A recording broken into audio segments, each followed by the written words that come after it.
강원도 산불은 꺼져갔지만 여의도에 붙은 여야의 대치는 점점 치열해지는 모습입니다. 더불어민주당은 자유한국당이 국가 재난 상황에서 정의용 청와대 국가안보실장을 붙잡아놨다며 책임론을 제기했고요. 한국당은 속초시장에 휴가를 두고 반격에 나섰습니다. 차재원 부산가톨릭대 초빙 교수, 김영준 명지대 교수 나와 있습니다. 어서 오십시오. 안녕하세요. 자, 먼저 지난 4일 산불이 났을 때 정의용 국가안보실장이 국회 운영위에 출석했다가 한국당의 반대로 늦게 복귀했던 당시 상황 먼저 보고 오겠습니다. 안보실장이 좀 일찍 좀 떠나게 하면 좋겠다. 지금 고성 산불이 굉장히 심각한 것 같습니다. 그래서 속초 시내에서 지금 민간인들을 대피까지 시키고 있고. 저희도 정의용 안보실장 빨리 보내드리고 싶습니다. 그러면 순서를 조정하셨으면 됩니다. 마치 생방송에서 저희가 뭔가 지금 방해하는 것처럼. 자, 국가 재난 사태가 발생한 상황에서 국가안보실장이 국회 운영에 출석한 상황이었습니다. 이런 상황에서 아무래도 지금 뭔가 좀 문제가 긴박하다 한다면은 현장에 또 가봐야 될 것 같기도 하는데 지금 나경원 원내대표의 발언이 상당히 문제가 됐어요. 국가안보실 책임자를 이제 붙들어 놓은 것에 대해서 야당 원내대표에 대한 문제 제기가 있는 거라고 보는데요. 이 사태는 두 가지 관점에서 좀 봐야 됩니다. 하나는 국회 운영이 진행 과정이 어떻게 됐느냐는 문제 하나고, 또는 실질적으로 청와대 위기관리센터의 대응 방식에 일하는 두 가지 관점에서 봐야 되는데요. 4월 4일 오후 7시 17분에 화재가 발생이 됐습니다. 그리고 오후 9시 44분에 화재 대응 수준을 2단계에서 최고 수준 3단계로 바꿨단 말이에요. 근데 제가 이제 정말 이해가 안 되는 부분은 뭐냐면, 국회 운영위가 오후 7시 45분서부터 9시 20분까지 정회를 했단 말이죠. 그러면 이 정회하는 과정 속에서 지금 긴박한 사태를 분명하고 명쾌하게 얘기를 했었어야 된다는 거죠. 그런데 실은 그런 부분들에 대한 것들이 과연 정회하는 동안에 무슨 일이 있었는지에 대한 얘기는 전혀 나오고 있지는 않지 않습니까? 그렇죠.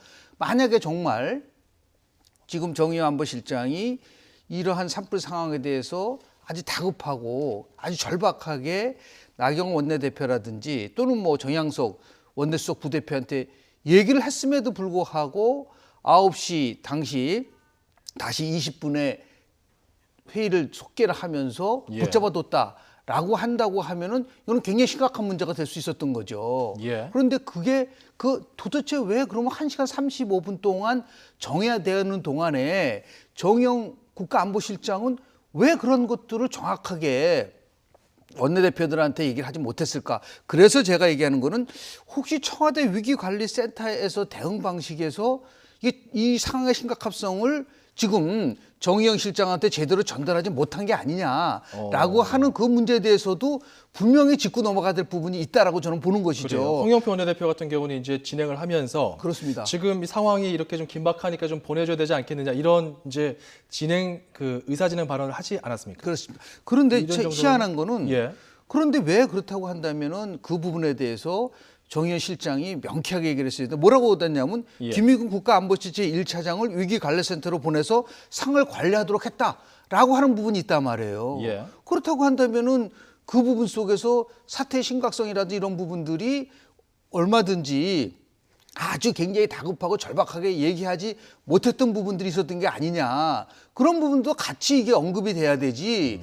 무조건 이렇게 야당 원내대표가 질문을 하도록 붙잡아뒀다라는 식으로만 접근해서는 안 되고요. 정의용 실장도 어느 정도 어필을 더 했었어야 된다. 강력하게 했었어야죠. 이 문제에 관련돼서 이러면 안 돼. 하다못해 그 회의장을 박차고 나갔었어야 된다.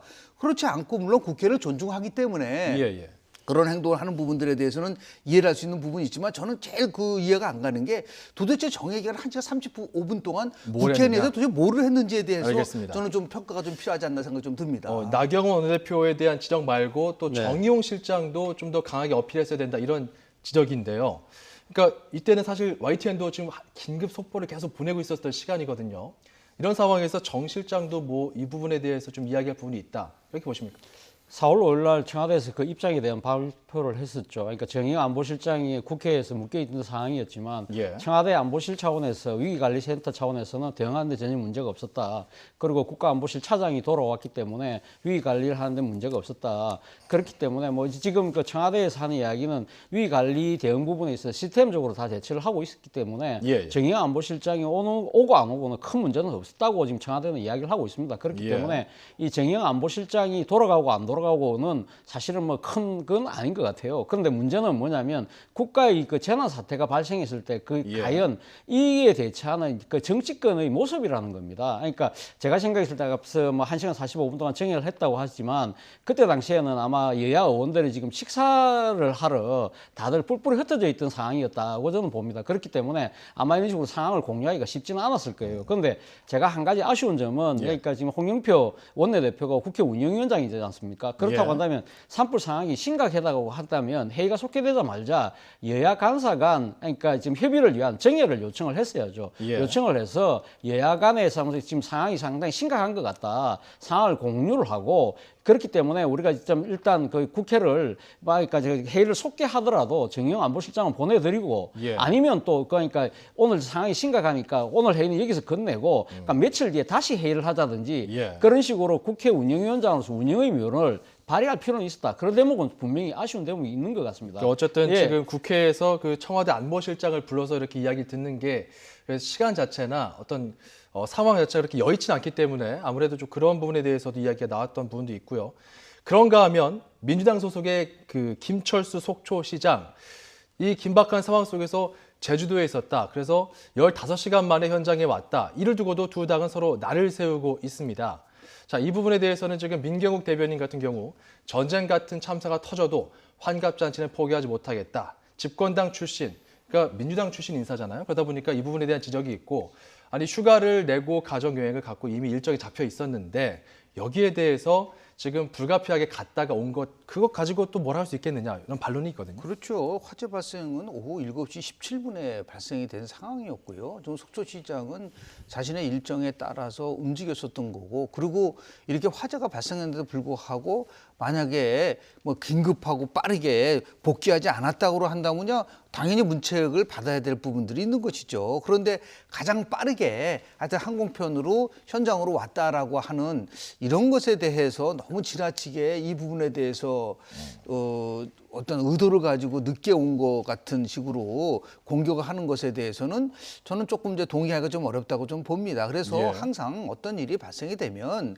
그 발생된 상황에 대한 부분들 그리고 진행 과정에 대한 부분들도 같이 이렇게 우리가 고려를 하고 가져야 되지, 그렇지 않고 단순한 사실 하나만 딱 끄집어내 가지고 뭐 예를 들어서 지나치게 잘못했다라고 끌고 간다고 한다면 그게 바로 정치 공방으로 빠질 수 있는 부분들이 있기 때문에 저는 예. 이거는 단순하게 누가 잘못했냐를 넘어서서 의회면 의회 아니면 그 지방자치 차원 또는 청와대는 청와대에서 위기관리가 제대로 대체되고 있는지에 대해서 예. 다시 한번 꼼꼼하게 우리가 점검하고 앞으로 이런 일이 일어났을 때 어떻게 대처할 것이냐에 대한 부분들에 대한 것을 좀 새롭게 이렇게 알겠습니다. 구상할 수 있는 그런 계기로 저는 삼아야 된다고 봅니다. 자, 이번 산불 국면에서 한국당 민경욱 대변인의 소셜 미디어도 구설에 오르기도 했습니다. 저희가 좀 준비한 그래픽 잠깐 보시죠. 페이스북에 공유했던 글입니다. 그러니까 이런 글입니다. 대형 산불 발생 4시간 후에야 총력 대응 긴급 지시했다. 문 대통령. 그리고 북으로 번지면 북과 협의해서 진화하라. 주문했다고 한다. 뭐 이런 내용에 대해서 언급한 부분입니다. 자, 민경욱 대변인이 이 글을 공유했다가 또 지웠거든요. 이 부분에 대해서는 우리가 지금 산불 국면에서 이걸 정쟁의 어떤 수단으로 이용하는 것 아니냐 이런 지적이 나왔어요. 예, 뭐 그런 지적 자체 상당히 뭐 저는 타당하다고 봅니다. 그 앞서 민경욱 대변인이 또 그 이야기도 했어요. 이제 왜 최근에 이렇게 산불이 많이 나느냐 이런 식으로 하면서 정부의 상당히 어떻게 보면 무능한가 이런 부분을 뭐 야당 의원 입장에서는 또 야당의 원내 그러니까 야당의 그 대변인으로서는 충분히 할 수 있는 지적일 수는 있습니다만 그러나 지금 국가의 상당히 재난이 발생한 상황에서 이렇게 정쟁의 시비를 낳을 수 있는 그러한 이야기를 하는 것 자체는 과연 옳은 것인가 부분은 우리가 짚어볼 대목이 있다는 것이죠. 예. 특히 그 이번에 그러니까 빨갱이 맞다는 식으로 지금 이렇게 트위터를 공유한 글 같은 경우는 정말 저는 부적절한 것이 아닌가 하는 생각이 듭니다. 사실 어떻게 보면 북으로 번지는 것 자체가 그것은 어떻게 보면 지금 같은 민족 동포 입장에서 본다고 한다면 그건 당연히 막았고 그것을 그러니까 남북 간의 협력을 통해서라도 해야 될 필요가 있는 것이죠. 예. 이것을 갖다가 어떻게 보면 대북 정책과 관련된 식으로 어떻게 연관을 맺어가면서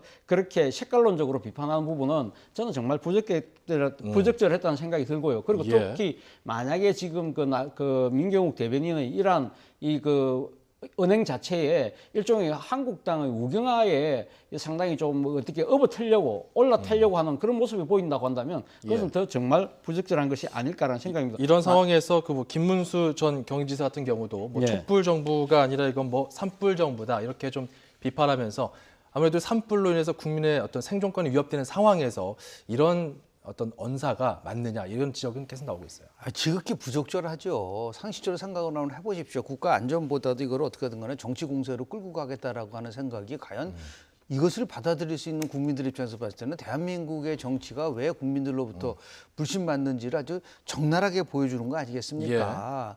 그러니까 뭐 한마디로 말씀을 좀 드리면은 저는 지금 뭐 좀 우경화 말씀을 하시는데 저는 우경화라는 것에 대해서 보다는 지금 자유한국당의 의원들이 총선이 가까우면서 총선 경쟁하는 것 같아요. 뭐 이렇게 열심히 나는 하니까 다음 총선에서 저를 좀 생각해 보십시오. 뭐 고려해 보십시오. 뭐 이런 식으로 지금 접근하는 것이 아닌가. 이거를 예. 통틀어서 우경하라고 얘기한 것에 대해서는 저는 동의하기는 어렵지만 예. 여하튼 당의 대변인이 저렇게 나와서 예. 자꾸만 이거를 뭐 색깔론 쪽으로 뭐 빨갱이 맞다, 뭐 주어는 있다 이런 식의 언급을 한다는 것은 정말 이거는 우리가 심각한 수준이다라고 얘기하는 부분. 개인적 일탈이라도 이런 일탈이 계속해서는 예. 바로 자유한국당 전체 인식이 잘못됐다는 거로 번질 수 있는 부분이 있기 때문에 예. 저는 굉장히 조심해야 된다고 봅니다. 이번에 또 여러 가지 상황을 진두지휘했던 이낙연 총리 같은 경우는 그 메모에 적힌 수첩에 적힌 메모가 또 이슈가 되기도 했어요. 네, 정운영 비서실장이 페이스북에 그런 글을 올렸습니다. 그러니까 이낙연 총리의 그 산불 대책과 관련된 메모 수첩이 아마 그 통신사의 사진 기사로 실렸던 모양이에요. 여기에 대해서 네티즌들이 상당히 그러니까 3,600개의 그 좋아요 글도 올리고 또 뭐 1,100개의 아마 댓글을 올리면서 상당히 그 지금 사고 관련 내용으로는 상당히 그 드물거나 그 보기 힘든 호평이었다고 아마 그 정운영 비서실장은 자평을 하는 것 같은데요. 일단 어쨌든 이번 그 산불과 관련해서 이낙연 총리를 비롯해서 정부 대응이 아주 적극적으로 빨랐기 때문에 큰 산불이 더 큰 피해를 가져오는데 예. 상당히 최소화했다는 그런 측면에 대해서는 아마 많은 그러니까 네티즌을 비롯해서 국민들께서도 아마 적극적으로 호평하는 그러한 것 같습니다. 예, 일단 뭐 대규모의 소방 인력과 장비가 빠르게 투입이 됐고 그리고 최초의 그 산불 자체를 인지했던 시민들도 그 관련 문자 같은 것들을 받으면서 대피할 수 있었던 그런 사례로 또 꼽히고 있는 상황인데요. 자, 이렇게 좀 어수선합니다. 전체적으로 나라가 지금 자연재난 때문에 한 차례 지금 홍역을 치는 상태에서 4월 임시국회가 내일부터 열리거든요. 자, 우리가 좀 국회에서 좀 주목해 봐야 할 4월 임시국회 때 반드시 좀 처리가 돼야 할 법안들 뭐가 있을까요? 가장 큰 거는 뭐 이제 민생경제와 관련된 법안 아니겠습니까? 당장 이제 탄력 근로제 기간 확대 문제와 관련돼서 지금 여야가 거의 합의를 한 상태지 않습니까? 예. 이런 것들에 대한 것은 이제 빨리 나름대로 국회가 제 모습으로 돌아가야 될 부분들이 있는 거고요. 예. 지금 이제 뭐 추경 예산과 관련된 얘기도 나오고 일부 지금 이제 강원 산불과 관련돼서 자유한국당에서는 예비비를 우선 충당하라라고 얘기를 하고 있지만 지금 이제 미세먼지 대응이라든지 강원 산불 문제와 관련돼서 정말 정부의 예산이 긴급하게 필요한 부분들이 있을 거라고 저는 봅니다. 그렇다고 한다면 이거는 뭐 여야가 넘어서서 정말 대승적 차원에서 민생과 더불어서 지금 절실하게 정부의 이런 그 지원을 요구받는 부분들에 대해서는 적극적으로 저는 응해야 된다고 봅니다. 그래서 결국은 투출력으로 가야 되는 것이죠. 민생과 관련된 부분들에 대한 거는 정말 여야가 한치의 오차도 없이 적극적으로 빨리 추진하고 좀 정치적으로 민감한 현안들이 좀 있어요. 뭐 선거법 제도 문제라든지 뭐 공수처법 문제라든지 이런 부분에 대해서는 나름대로 특히 선거제도 패스트 트랙 같은 경우는 뭐 여야 합의 없이 추진할 때는 여러 가지 이제 나름대로의 전국이 경색될 부분들이 있기 때문에 저는 예. 이걸 좀 분리해서 처리할 수 있는 알겠습니다. 나름대로 좀 지혜가 필요하지 않을까 생각을 좀 합니다. 민생경제 법안 같은 경우는 최대한 선택과 집중을 좀 해보고 뭔가 이론의 여지가 있는 경우에는 좀 나누어서 보자. 특히 문재인 대통령 청문 보고서가 채택되지 않은 장관 후보자 중에서 박영선 후보자, 김현철 후보자 같은 경우는 아무래도 이게 국회에서 다시 한번 그 인사청문 경과 보고서가 안 올라오면은 이게 임명이 강행이 될 텐데요. 야당 반발이 좀 불보듯 뻔한 상황이지 않습니까? 뭐 그럼에도 아마 청와대는 아마 빠르면 내일쯤에 아마 임명을 할 것 같습니다. 그러니까 청와대가 생각했을 때 지금 한국당이 절대 불가라고 지금 판정한 김현철 통일장관 후보자 그리고 또 저 박영선 중기벤처 장관 후보자에 대해서 이 공세 자체가 상당히 어떻게 보면 정치적 공세라고 보는 것이죠. 그러니까 예. 지금 두 후보자에 대한 여러 가지 뭐 그 지적이 나왔습니다만은 이 지금 그러니까 지명을 철회할 정도의 그 치명적인 하자는 아니라고 판단하는 것 같아요. 무엇보다도 김현철 후보자 같은 경우는 상당히 그러니까 이 정권 입장에서 봤을 때는 협상 전략의 고수다. 그렇기 때문에 지금 비핵화 국면이 그 협상 자체가 교착 국면에 있다고 한다면 이러한 협상의 상당히 전략의 고수를 내세워서 예. 이러한 물꼬를 트는데 필요한 인물이라고 생각하고 있는 것 같고요. 또 박영선 후보자 같은 경우는 아마 과거 야당 시절에 그러니까 그 청문회 과정에서 당시 집권 세력이었던 현 이 지금 야당에게 상당히 공세를 맞춘 기 때문에 일종의 미온털을 박힌 것이 아니냐. 예. 그렇다고 하면 일종의 정치적 보복이라고 생각하고 판단하는 것 같아요. 그렇기 때문에 임명을 강행할 수밖에 없다는 것이고 만약 이에 대해서 이렇게 임명을 강행할 경우에는 자유한국당 측면에서는 아마 청와대가 불통을 넘어서 이것은 오만이라고 판단을 해서 아마 강하게 투쟁할 것 같은데 예. 방금 말씀하신 것처럼 4월 임시국회가 지금 소집되어 있는 상황이지 않습니까? 예. 그렇다고 한다면 아마 자유한국당이 이 지금 4월 국회를 이와 관련해서 아마 정치적 연계 투쟁을 할 가능성도 있지 않을까 하는 알겠습니다. 우려가 있습니다. 이렇게 지금 상황이 이렇다 보니까 좀 어수선한 것이 4.3 보궐선거 결과에 대해서 각 당들이 좀 수렴하고 이걸 체화해서 다음 전략을 짜는 데에도 상당한 영향이 있는 것 같습니다. 특히 민주당 같은 경우는 단 한 명의 당선자도 나오지 않았거든요. 복잡한 속내 잠깐 들어보시죠. 4.3 보궐선거가 이제 끝났는데 그 결과를 저희 당으로서도 엄중하게 받아들일 수밖에 없는 것 같습니다. 지난 대선 때 문재인 대통령께서 41%를 얻었던 곳인데 이번에 45%를 얻어서 사실은 좀 4%포인트가 좀 지지도가 높아졌구나 하는 생각은 했습니다.